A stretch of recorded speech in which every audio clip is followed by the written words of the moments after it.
या महिन्यात नागपंचमीनंतर महत्त्वाचा येणारा सण म्हणजे रक्षाबंधन. भाऊ व बहिणीच्या पवित्र नात्यासाठी रक्षाबंधन हा सण, राखी म्हणजेच रक्षासूत्र बांधून हा सण साजरा करतात. यावर्षी रक्षाबंधन किंवा राखीचा सण 19 ऑगस्ट 2024 सोमवारी आहे.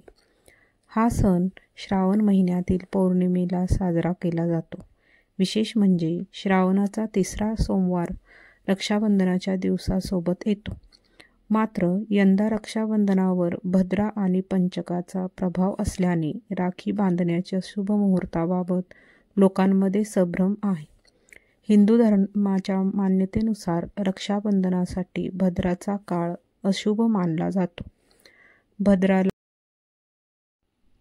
भद्रा शुभ नसल्याने ती संपल्यानंतरच रक्षाबंधन साजरा करावे असे सांगितले जाते. यावर्षी राखी बांधण्याचा शुभ मुहूर्त जाणून घ्या. ज्योतिषशास्त्रानुसार भद्रा किंवा पंचकाच्या कारणाने दुपारची वेळ योग्य नसेल तर रक्षाबंधनासाठी प्रदोष काळाची वेळ देखील शुभ मानली जाते.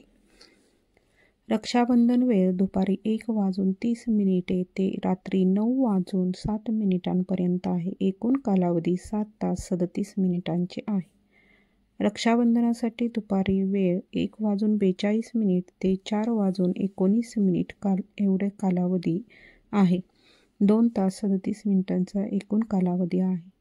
रक्षाबंधनासाठी प्रदोष काळ मुहूर्त संध्याकाळी 6:55 ते रात्री 9:07 एकूण कालावधी 2 तास 11 मिनिटांचा आहे. रक्षाबंधन भद्रा प्रारंभ आणि समाप्ती वेळ सकाळी 5:52 ते दुपारी 1:32 आहे. पंचक वेळ रात्री 7:01 ते 20 ऑगस्ट सकाळी 5:52 आहे. रक्षाबंधन भद्रा पूंच सकाळी 9:51 ते सकाळी 10:53 आहे. रक्षाबंधन भाद्रमुख सकाळी 10:53 ते दुपारी 12:37 आहे. रक्षाबंधनाच्या दिवशी या चौघडी मुहूर्तावर राखी बांधू शकतात. अमृत कालावधी 40 मिनिटे ते संध्याकाळी 5:17 आहे. अमृत कालावधी 5:17 ते 6:55